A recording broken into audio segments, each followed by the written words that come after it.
Dans cette vidéo, on va décortiquer ensemble les 4 grands niveaux de compétences d'un joueur de poker, en passant du joueur débutant jusqu'au très bon pro. On va analyser ce qui fait la différence à chaque étape, mentalement, techniquement, mais aussi dans la compréhension stratégique du jeu. L'objectif, il est très simple, t'aider à repérer ce qui manque actuellement dans ton jeu pour te faire passer au niveau supérieur et tout simplement te faire gagner plus d'argent aux tables. On va progresser ensemble étape par étape pour que tu vois là où la bascule s'opère entre un joueur qui stagne et qui n'arrive pas à avancer et un joueur qui détruit l'étape. Et surtout, reste bien jusqu'à la fin car je vais te partager une liste de choses à faire concrètes que tu peux dès à présent mettre en place dans ton jeu pour booster ton évolution et encore une fois, te faire gagner plus d'argent aux tables. On attaque avec le premier niveau et on va se pencher sur le joueur débutant, c'est-à-dire le joueur qui ne fait pas encore d'argent aux tables. Bon, le premier point qui est super important et qui va être même la fondation de tout ton jeu, ça va être de maîtriser le préflop. Parce que toutes les erreurs que tu vas faire au flop, à la turn ou à la river, elles vont découler de ton jeu préflop. Et si ton préflop n'est pas maîtrisé, ça veut dire que tu vas te retrouver dans des situations que tu ne maîtrises pas et dans lesquelles tu vas faire des grosses erreurs qui vont te coûter souvent très très cher. Si tu joues bien ton préflop, tu vas pouvoir mieux jouer les streets futurs. Donc maîtrise ce spot et pour ce faire, il faut que tu regardes les ranges adaptés à tes limites, également à ton rake, mais surtout il faut que tu saches quelque chose de super important, c'est que les ranges, elles sont pas figées. Je vois beaucoup trop de joueurs qui lisent des ranges bêtement, qu'ils ont copié-collé de GTO Wizard et c'est une grave erreur. Tout simplement parce que le rake, il est différent, les profils à ta table jouent de manière différente et également le type de table que tu vas jouer va différer. Tu as des tables plus agressives, des tables plus passives, plus calling station et tu dois être en mesure de comprendre tes ranges pour pouvoir mieux les maîtriser. Évidemment, ça ne va pas être le sujet de cette vidéo, mais je t'invite à te renseigner là-dessus et également me dire en commentaire si ça t'intéresse que j'entre plus dans les détails là-dessus. L'autre point majeur, ça va être de comprendre les mathématiques au poker. Ça va être une des autres fondations. Tu ne peux pas jouer au poker et espérer faire de l'argent si tu ne sais pas si tes décisions sont rentables ou pas. Et pour ce faire, il faut comprendre comment les mathématiques au poker ça fonctionne. Et je te rassure, il n'y a vraiment pas besoin d'être un génie pour les maîtriser. Ça passe par des simples calculs d'équité, des calculs de cote, également tout simplement savoir le nombre de cartes qui vont améliorer ta main. Tout ça cumulé, ça va te permettre de prendre des très bonnes décisions et surtout de ne pas faire des erreurs qui sont perdantes sur le long terme. Évidemment, si tu es débutant, tu dois probablement aussi avoir des soucis à bien évaluer la valeur de ta main. Et pour ce faire, tu peux utiliser tout simplement des tableaux pour comprendre les bonnes combinaisons et surtout ne pas faire d'erreurs quand tes paires sont contrefaites. Par exemple, lorsqu'il a le board qui devient pairé, est-ce que ta top paire est toujours bonne? Est-ce que tes doubles paires se sont fait contrefaites?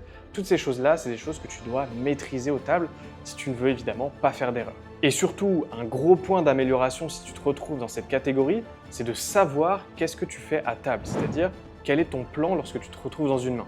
Est-ce que tu es en value et tu veux espérer faire call des mains moins bien pour leur prendre plus d'argent? Est-ce que tu es en bluff et tu veux espérer faire fold des mains meilleures?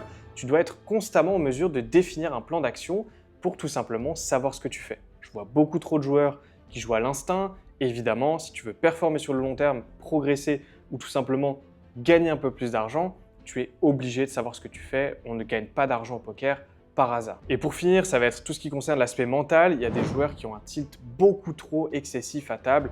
Ils vont commencer à perdre une main, deux mains et ça y est, ils se transforment en dégène complet, ils vont jouer tout le paquet. Ou alors au contraire, ça peut être si vous gagnez beaucoup d'argent, vous allez commencer à resserrer beaucoup trop vos ranges, éviter de prendre les spots et tout simplement passer à côté d'argent. Donc aussi super important, travailler cet aspect mental, essayez de limiter le tilt au maximum. Et également, lorsque vous gagnez beaucoup d'argent, forcez-vous d'une certaine manière à rester aux tables dans la mesure où vous êtes confortable de perdre ce que vous avez à ce moment-là présent sur la table. Bon, on va maintenant s'attarder au deuxième niveau, c'est-à-dire le joueur intermédiaire et c'est le profil qui ne fait pas ou peu d'argent aux tables. Et ce qu'il faut que tu saches, c'est que la majorité des joueurs vont se retrouver dans cette catégorie. Donc reste bien avec moi jusqu'au bout car tu risques peut-être de te reconnaître là-dedans. Bon, le premier point, c'est très probablement que le joueur intermédiaire manque d'agressivité et qu'il a tendance à ne pas prendre des spots de bluff évidents et va jouer de manière trop honnête, trop abaissée. C'est-à-dire qu'il va miser en value et tout simplement il va checker lorsqu'il n'a pas percuté le board. Et donc tout ça, évidemment, ça ne te permet pas de maximiser ton win rate. Et évidemment, quand je parle d'agressivité, ça peut être également pris dans l'autre sens. Il y a certains joueurs qui vont être beaucoup trop agressifs, qui vont prendre tous les spots de bluff. Évidemment, on n'a pas envie de faire ça non plus. Bon, l'autre point, c'est que probablement les joueurs intermédiaires sont trop faciles à exploiter, c'est-à-dire qu'ils vont avoir des gros leaks et des gros patterns qui vont se répéter, des schémas de mise par exemple qui vont se répéter, et un joueur compétent sera en mesure de vous exploiter pour vous punir. L'autre point, c'est que les grosses erreurs qui sont faites sont souvent faites dans des gros pots. Et ça peut être lié à un spew par rapport à une incompréhension technique, ça peut être lié au mental par rapport au tilt, ou tout simplement une gaffe parce que, eh bien, on a déjoué le spot. Et ce qu'il faut savoir, c'est que ces mains-là, on va les appeler les destructeurs de win rate. Vous avez beau bien jouer toute votre session, toute la semaine, si vous prenez et vous faites des grosses erreurs dans des gros pots, eh bien ça va affecter votre win rate sur le mois complet et ça va vous détruire l'argent que vous auriez pu générer au table. Bon, évidemment, on va également parler de la lecture de range car c'est indispensable pour être un bon joueur de poker et très souvent à ce niveau-là, la lecture de range elle est inexistante ou alors incomplète. C'est beaucoup trop simple, beaucoup trop limitant et ça ne vous permet pas de définir la range correctement de votre adversaire. C'est-à-dire que vous allez attribuer des mains par exemple au flop et ensuite vous allez retirer ces mains de cette range et vous allez les réattribuer à nouveau à la river. Sauf que ce profil-là, il a plus ces mains-là une fois arrivé à la river. Donc très important de suivre une méthode précise pour bien lire les ranges et je te renvoie vers une vidéo que j'ai faite pour expliquer tout ça. Je te mets le lien juste au-dessus. Bon, super important également, les joueurs intermédiaires ont tendance à ne pas bien jouer parfaitement les spots de value. Et je vois beaucoup de vidéos de contenu où ça montre des gros bluffs, des spots exceptionnels, créatifs, etc. Mais ce qu'il faut savoir, c'est qu'au poker, l'argent, eh bien, vous le faites dans les spots de value. En tout cas, le cœur de votre argent va se faire de cette manière-là. Et donc, c'est indispensable de maîtriser les spots récurrents qui vous rapportent de l'argent. Également, on va s'attarder sur l'analyse de profil. Un joueur intermédiaire, il va avoir tendance à avoir une lecture du profil incomplète, voire même inexistante. Et évidemment, ils vont aussi projeter leur raisonnement sur leurs adversaires. Ce qu'il faut vous dire, c'est que les profils en face de vous, ils ne réfléchissent pas comme vous. Et ce que vous devez comprendre, c'est quoi la catégorie de profil que vous avez en face de vous et contre qui vous jouez. Et comme ça, vous savez comment prendre les meilleures décisions et vous adapter par rapport au profil. De manière plus globale, si on va s'attarder sur le joueur intermédiaire, on repère également que c'est plein de petits leaks par-ci par-là, ça peut être technique, ça peut être mental, ça peut être stratégique, c'est plein de petites erreurs et d'incompréhension et de manque de maîtrise qui font que, eh bien, on fait des erreurs et on perd de l'argent. Ce que je vois aussi beaucoup, c'est qu'il y a énormément de joueurs qui sont trop attachés à la GTO. Alors, la GTO, c'est la Game Theory Optimale, et c'est-à-dire ce qu'il faut faire en théorie au poker dans une configuration précise. Et c'est en gros ce que va faire un solver, un ordinateur, lorsqu'on lui met une situation précise. Mais évidemment, vous, à vos limites et là où vous ne jouez pas face à des ordinateurs, face à des solvers. Et donc, ça n'aurait aucun sens de jouer de manière ultra théorique face à des profils qui ne sont pas du tout théoriques. Et donc, c'est super important de repérer les déséquilibres de vos adversaires pour pouvoir les exploiter et tout simplement faire plus d'argent face à eux. Je vois tellement de joueurs qui vont sur GTO Wizard, qui rentrent leur spot et qui se disent « Ah, regarde, le solver, il fait comme moi ». On s'en fout complètement parce que, comme je vous l'ai expliqué, votre adversaire en face de vous, eh bien, il ne joue pas du tout théorique. Et c'est très peu probable qu'il ait joué parfaitement de manière théorique. Et donc, votre spot, en réalité, de manière théorique, il n'a aucun sens et il vous fait passer à côté de beaucoup d'argent. Je vois également énormément de leaks mentaux à ce niveau-là, c'est-à-dire soit vous êtes scared money, c'est-à-dire que vous avez peur de mettre l'argent au milieu. Si vous commencez à gagner, eh bien, vous allez encore resserrer votre range. Ou au contraire, si vous avez perdu, vous allez arrêter complètement de jouer. Et ça peut évidemment vous limiter. On parle aussi de loser ou de winner tilt, c'est-à-dire lorsque vous perdez, vous avez peut-être tendance à élargir votre range et à commencer à jouer beaucoup trop de mains, ou au contraire, vous allez arrêter de jouer. Également, si vous commencez à gagner de l'argent, vous allez soit ouvrir beaucoup trop de mains ou au contraire resserrer beaucoup trop votre range. Bon, évidemment, c'est aussi le genre de profil qui ne se remet pas assez en question et qui ne s'ouvre pas à d'autres possibilités. Il va avoir un play fait par un joueur et va se dire mais c'est n'importe quoi, qu'est-ce qu'il est en train de faire? Alors qu'en réalité, eh bien sa line à ce profil elle est peut-être intéressante et elle peut vous donner des idées. C'est super important de s'ouvrir aux possibilités pour tout simplement incorporer des lines que vous n'avez pas l'habitude de prendre, par exemple des overbets. Les joueurs intermédiaires ne font jamais d'overbet et ne le font pas assez correctement. Ça peut être également des check raise en bluff, des check raise en value. Ce qu'il faut dire, c'est qu'il faut tout simplement s'ouvrir aux possibilités. Très souvent, ce que je vois aussi chez ce type de profil, c'est une hygiène de vie absolument pas maîtrisée. Manque de sommeil, alcool, pas de sport. Évidemment, le combo gagnant pour ne pas être au top de la forme lorsque vous jouez au poker. Alors je comprends bien, on n'a pas tous envie d'être un top pro et d'être un top reg à table, mais c'est quand même important d'arriver à table dans de bonnes conditions. Et je vais insister véritablement sur le sommeil, c'est très important de dormir suffisamment parce que ça va vraiment vous aider à table. Et on ne parle pas de dormir 5 heures ou 6 heures un peu à l'arrache, je vous conseille vivement d'aller aux tables lorsque vous avez passé une bonne nuit de sommeil, ça va vraiment tout changer dans votre raisonnement et dans votre niveau technique à table. Bon, comme je vous le disais, c'est le genre de profil qui ne se remet pas du tout en question, qui est sûr d'avoir joué de manière parfaite son play, alors qu'en réalité, c'est une grosse erreur, qui va tout remettre la faute sur le bad run, sur la variance, et qui ne va tout simplement pas se concentrer sur ce qu'il peut contrôler. Et évidemment, pour finir, c'est le type de profil qui refuse de se faire coacher, de travailler son jeu, et qui tout simplement pense qu'il va progresser de manière naturelle. Et je te le dis tout de suite, ça c'est une grave erreur, c'est super important de travailler ton jeu, de te faire coacher si tu souhaites monter en compétences et tout simplement progresser. Bon, on va maintenant s'intéresser au troisième profil, c'est-à-dire le joueur pro décent qui fait donc de l'argent aux tables, mais qui a en général un win rate assez faible, voire moyen. Et en général, c'est des profils qui ont des big blinds de l'heure qui avoisinent les 5-7 bébés de l'heure. Alors évidemment, si on fait 5 bébés de l'heure en 100-200, c'est très intéressant comme win rate, mais là je parle plutôt des joueurs qui vont évoluer sur des limites entre la 1-2, la 1-3, la 2-4, la 2-5, voire même la 5-5, et qui ont des win rates qui sont entre 2 et 10 bébés de l'heure. Alors évidemment, ça fait déjà de l'argent et c'est déjà super intéressant. Maintenant, on peut très clairement améliorer ce win rate, on peut clairement viser des 15-20 bébés de l'heure sur ces limites, tout simplement parce que le niveau moyen des joueurs est suffisamment faible et qu'on va pouvoir les exploiter. Alors on va voir ensemble qu'est-ce que ce profil-là fait de mieux que les profils précédents et surtout, qu'est-ce que ce profil-là, si tu te retrouves là-dedans, peut améliorer dans son jeu pour tout simplement faire plus d'argent. Bon, le premier point important, c'est que déjà ce type de profil, il va manquer des spots de bluff, mais c'est des spots de bluff déjà moins évidents. C'est-à-dire qu'il a maîtrisé, il comprend les profils et les spots de bluff qu'on peut bluffer de manière récurrente, mais ça manque de précision, ça manque de détails et on n'essaye pas suffisamment de gagner des spots en bluff. On en revient à ce fameux manque d'agressivité. L'autre point, et c'est quelque chose que je revois très souvent chez les joueurs que j'accompagne, c'est un manque de compréhension des dynamiques à table.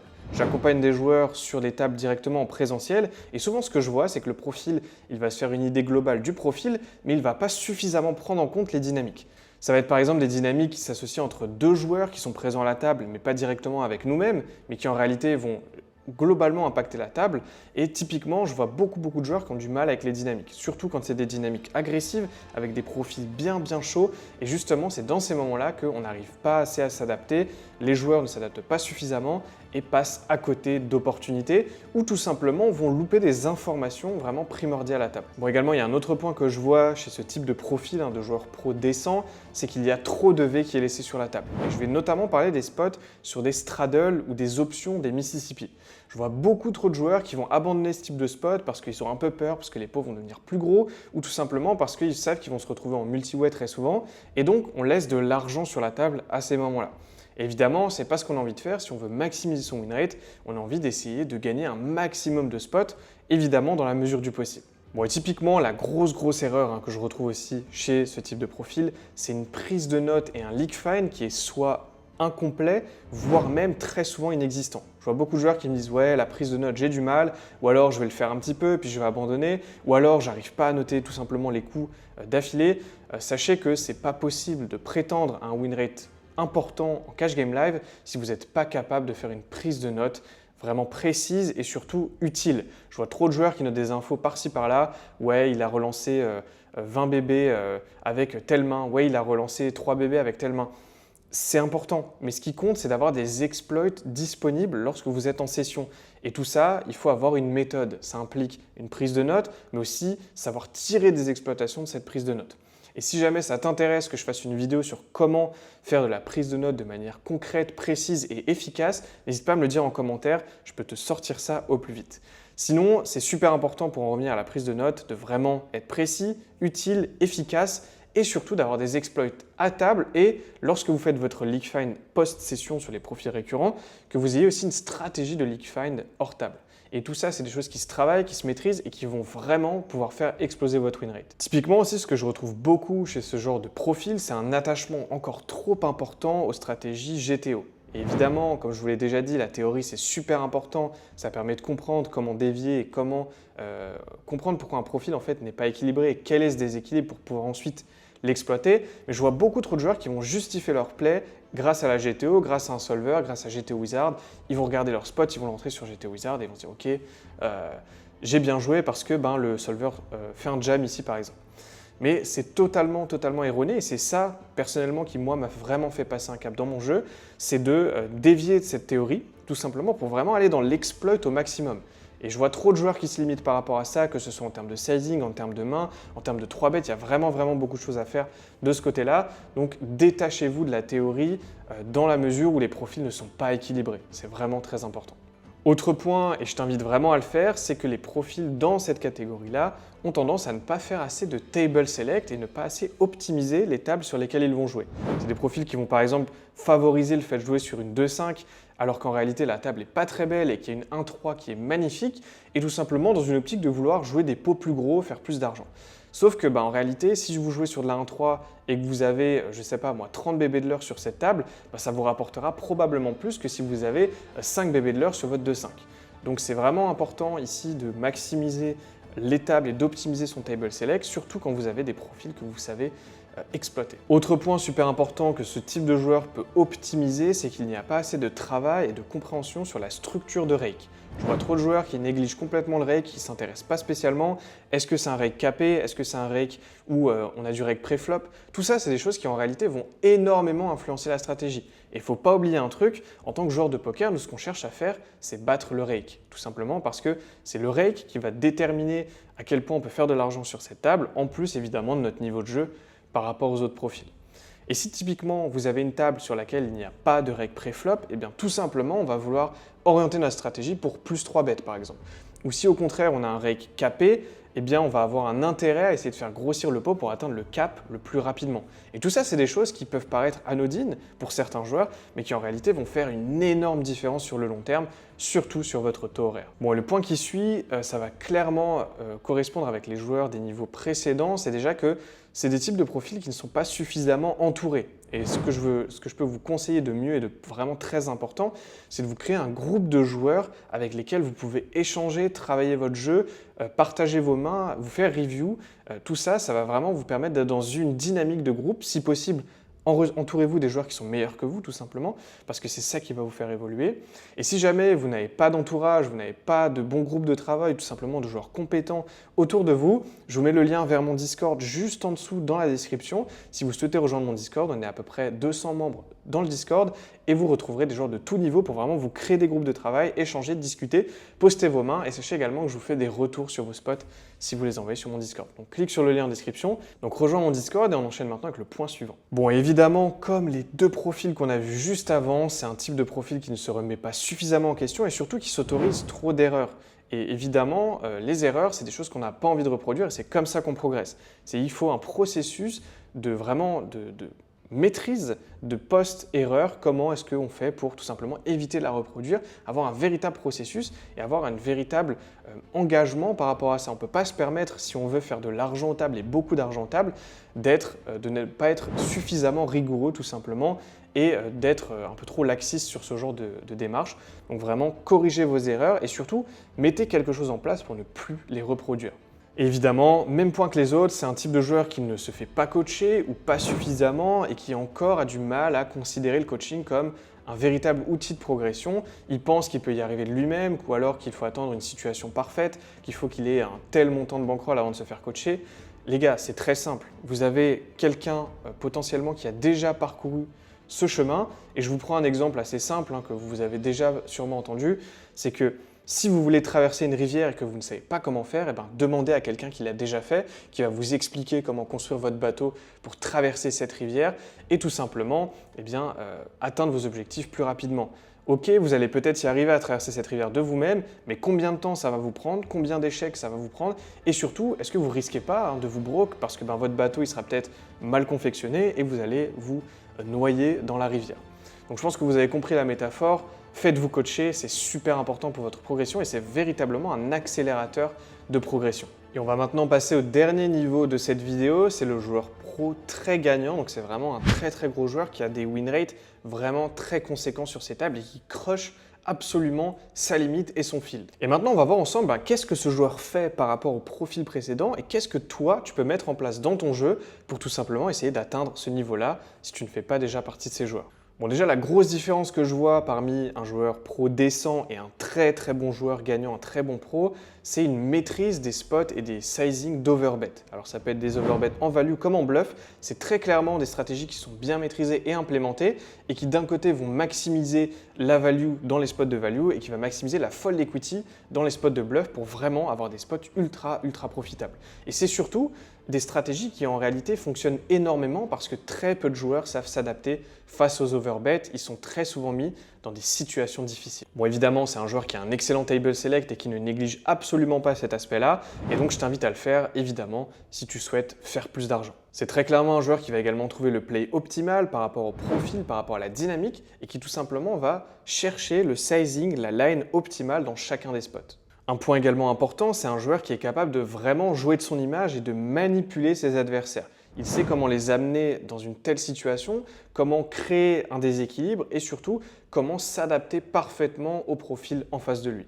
Et c'est donc un joueur qui comprend bien les tendances, que ce soit technique ou mentale, de ces joueurs en face de lui, des profils en face de lui, et qui va être capable en fait de les rendre fous tout simplement, et qui ne vont pas savoir quand ils doivent call, quand est-ce qu'ils doivent fold, et qui vont constamment se retrouver dans des situations qu'ils d'un côté ne maîtrisent pas et surtout qui les met dans des grandes difficultés. Bien entendu, c'est également un joueur qui a une prise de notes et un leak finding ultra avancé et très précis et qui connaît parfaitement les joueurs récurrents à sa table et qui sait exactement comment jouer contre chacun de ses profils. C'est aussi un joueur qui comprend bien la structure de règles sur laquelle il évolue et qui donc s'adapte à tout ça, comme je vous l'évoquais avant, qui va donc plus 3 bet ou tout simplement tightifier ses ranges. C'est vraiment un joueur qui comprend le reg et la structure de jeu et qui va s'y adapter de la meilleure des manières. Et là, on rentre très clairement aussi dans des profils qui ont un niveau de compétence et de maîtrise mentale qui est très élevé. Je vois beaucoup de joueurs qui négligent aussi totalement l'aspect mental, je n'en ai pas énormément parlé, mais à ce niveau-là, c'est très clairement des joueurs qui ont un véritable travail mental qui est mis en place, qui ont un vrai suivi et qui également connaissent leurs faiblesses, connaissent leurs tendances et qui savent comment éviter de dévier. On parle très clairement de joueurs qui ont très peu, voire quasiment aucun signe de tilt ou on va dire de faiblesse mentale et qui sont constamment dans une optique de vraiment performer mentalement au table. Et toutes ces choses-là, ce que je vous ai évoqué et pourquoi ce joueur pro très gagnant fait autant d'argent au table, c'est qu'il a également une routine de travail hors table qui est vraiment structurée, précise et surtout, il est discipliné. Il a vraiment une routine de travail qu'il va garder sur la durée et qui fonctionne pour lui, qui le fait constamment step up. Et là, évidemment, on rentre également dans un type de joueur qui a optimisé tous ses facteurs de vie hors table. Je prends notamment la nourriture, le sommeil, le sport, toutes ces choses-là qui sont des piliers fondamentaux de la performance. Et bien, ce joueur-là, il les maîtrise, il les applique et il a une excellente hygiène de vie. Et encore une fois, par rapport aux autres profils, ce que ce type de joueur fait, c'est qu'il s'est constitué un réseau de joueurs compétents qui sont au moins du même niveau que lui, voire plus, et qui également accompagnent des joueurs de manière régulière, et qui en fait tout simplement s'est créé un véritable réseau pour tout simplement review ses mains, trouver les meilleurs spots pour jouer, trouver les meilleures tables, trouver tout simplement les meilleurs profils et qui va constamment en fait être dans une dynamique de partage, d'échange qui va d'un côté le faire évoluer lui personnellement mais également qu'il va retransmettre aux autres joueurs de son groupe qui l'accompagnent. Et c'est dans ces circonstances-là qu'en fait on crée un écosystème gagnant-gagnant qui nous permet d'évoluer tous dans la bonne direction. Et on rentre aussi donc typiquement dans un joueur qui se fait coacher de manière très régulière par des profils plus compétents que lui et qui également se fait coacher d'aspect technique mais aussi sur l'aspect mental. Parce que passé un certain niveau de jeu technique, on va rentrer dans une partie du jeu qui est très centrée sur le mental, principalement quand on va commencer à évoluer sur des limites très chères. Je pense notamment à des joueurs qui vont commencer à grinder de la 25-50. C'est des sommes qui sont assez importantes et qui ont un impact mental bien différent des autres et c'est vraiment là aussi que la différence va se créer parce que sur des tables de 25-50, on va rencontrer des joueurs qui ont un niveau excellent, qui se rapprochent très souvent d'une autre, voire même meilleure. Et la différence, elle va se créer d'un point de vue technique par rapport aux joueurs plus faibles, mais par rapport aux joueurs d'un niveau équivalent ou plus fort, c'est aussi sur l'aspect mental qu'on va pouvoir créer la différence. Et ces joueurs-là, ces joueurs pro très gagnants, ils se font coacher mentalement et techniquement, ils ne laissent absolument rien au hasard. Bon, et si tu te retrouves parmi une de ces catégories de joueurs, reste bien avec moi jusqu'au bout car maintenant tout de suite, je vais te partager une liste de choses à faire avec un plan concret pour tout simplement que tu puisses améliorer ton jeu et atteindre cette catégorie ultime de joueurs pro très gagnants ou en tout cas de joueurs qui fait énormément d'argent. Et donc que tu sois un joueur à temps plein ou même un joueur de manière occasionnelle, tout ce que tu vas mettre en place grâce à cette liste va te permettre de gagner confiance en ton jeu, de gagner plus d'argent aux tables et d'évoluer de façon exponentielle. Voici donc tout de suite la liste de choses à faire que tu vas pouvoir emporter avec toi et qui va véritablement te faire évoluer. Pour le premier point, c'est de maîtriser parfaitement les spots pré-flop.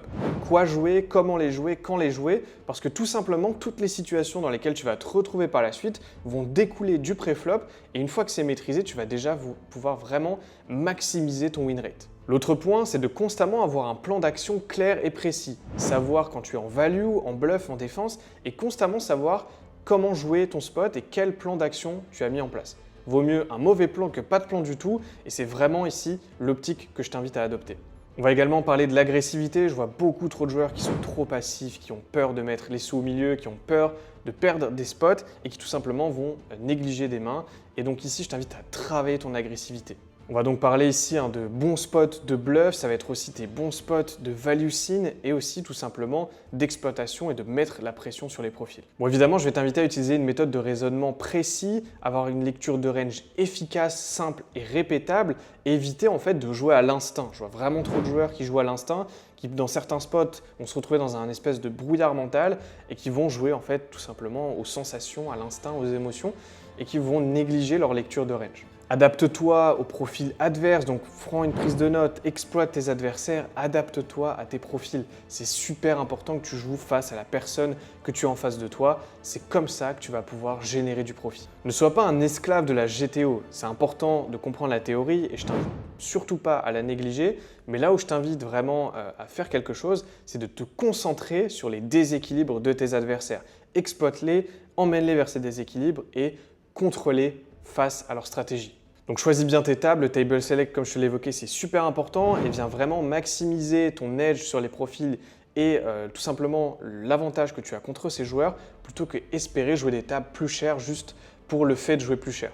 C'est important, maximise ton win rate face aux tables les plus profitables pour toi. Le point suivant, c'est super important et je vois trop de joueurs qui le négligent, c'est optimise ton mental. Discipline, gestion du stress, du tilt et du manque de confiance pour tout simplement avoir une bonne discipline émotionnelle et une compréhension de tout cet aspect mental et de la performance au table. L'autre point, et si tu veux réussir au poker mais aussi réussir dans la vie, c'est d'adopter une hygiène de vie irréprochable.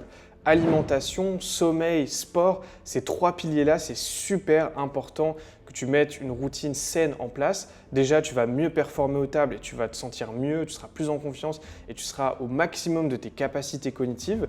Et aussi, tu vas tout simplement te sentir mieux dans ta vie de tous les jours. Donc, ce n'est pas juste un conseil poker, c'est un conseil vraiment de la vie globale. Donc vraiment, je t'invite à le faire, ça va vraiment tout changer. Le point suivant, et j'en ai déjà parlé, c'est de rejoindre un groupe, donc te créer un réseau et faire du networking pour le poker. Ça va te permettre de bosser ton jeu, de progresser, d'aider d'autres joueurs et aussi de te partager des bons plans, trouver les meilleurs plays, trouver les meilleurs spots pour grind. Toutes ces choses-là, c'est super utile que tu mettes quelque chose en place pour networker, te créer un véritable cercle social, un écosystème.